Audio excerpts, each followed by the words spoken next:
since we're talking about these unhealthy, abusive relationships, and in this particular event around narcissism, in your line of work, why do you think that people, whether they're actually diagnosed with, NPD versus just, kind of given a little label of narcissism, why do you think narcissists become narcissists? Like what's their path to becoming that?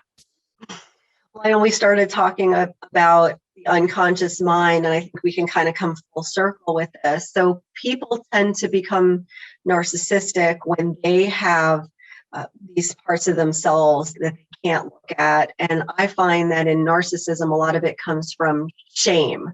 So what they do is they have to completely go almost to the opposite by being very grandiose, by feeling they're better than people, by controlling people, by keeping people around them down. So that's their strategy. Again, not a positive one, not a good one, but it's the best way they know how to cope with their own distress. So that's what I think is, the heart of some type of narcissism. And again, it exists on a continuum though.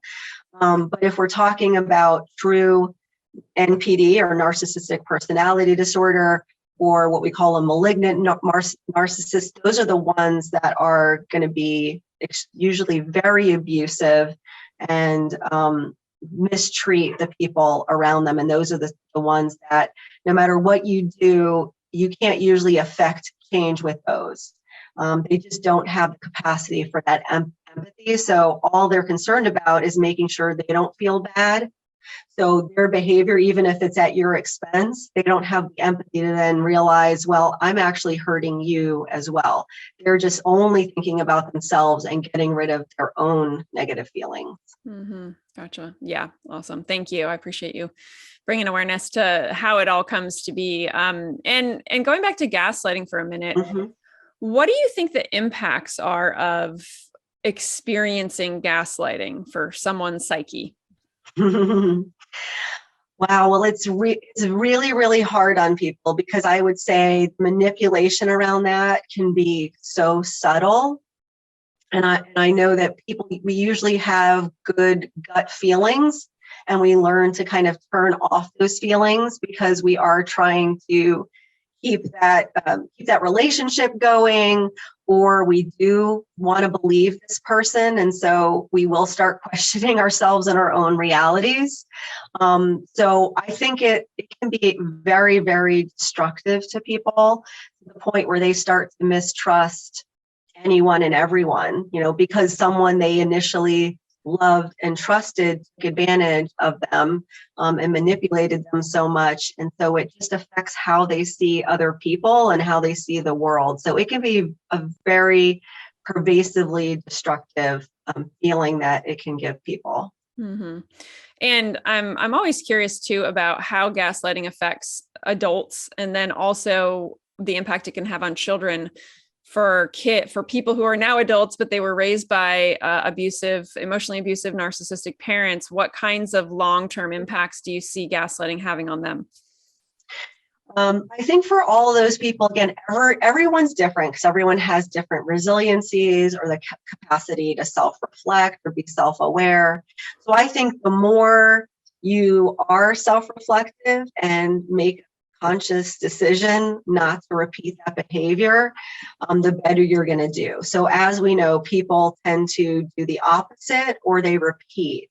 You don't have to necessarily do the opposite, but it may just be worthwhile to learn how to communicate directly and effectively, also how to discipline, how to get your needs met, how to do those things without necessarily feeling like you can't do anything at all. So there is a balance. We're all doing the best we can, especially, as parents.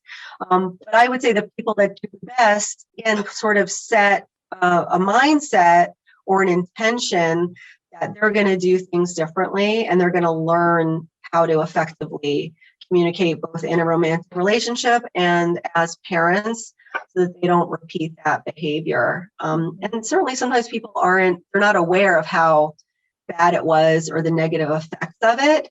And so maybe just getting curious with yourself, start to unpack that a bit, maybe even, read some of the wonderful resources we have out there. We have books, we have events like what you're doing. So there are ways to learn how to do this. And I think the science is getting better and better.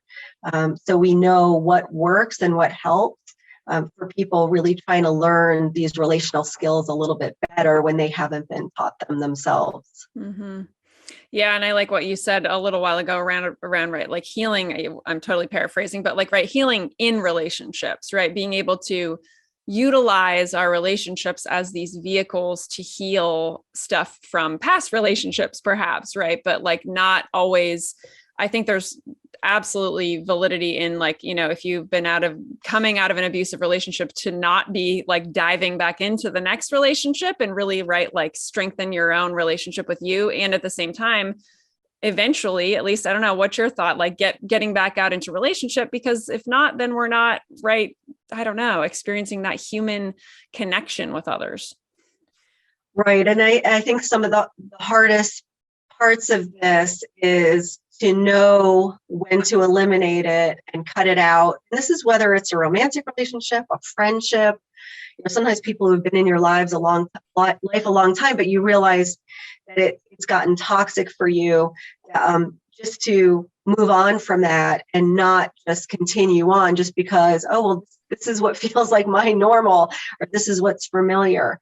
So I think it's difficult to cut those things off early and quickly, but the more you are around people who have, first of all, secure sense of attachment, they treat you respectfully and kindly, the more you're going to gravitate towards that.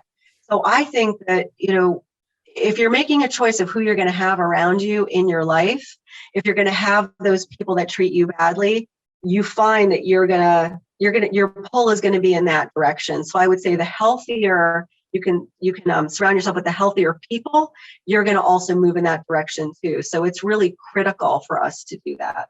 Mm-hmm. Yes, absolutely. Yeah. Cause I think about how often, and I can relate to this, in a lot of us have, a tendency to isolate, right. And just be like, okay, I'm done with relationships, or I'm never doing this again, whether it was a friendship or a romantic partnership or what have you. And then, just knowing when it's time to, okay, now I need to connect with people again, or now I need to get back, out there and maybe find a partner one day or something like that. Not that it's a necessary, you don't have to be in a romantic partnership, but at least be connected to someone. Yes, absolutely. I think we thrive on connection. So the healthier those connections and the more that the needs are being met, it's flowing back and forth, the better we do. So we certainly thrive with that. But yeah, I know some people will just give up, and that's really sad because it really doesn't have to be that way. People can do some of this work that we call intrapsychic or interpersonal. So they're figuring those things out. And of course, change is possible. Even if people are skeptical, they can do it. They absolutely can. Mm-hmm. Awesome. Well, thank you. I appreciate all of this.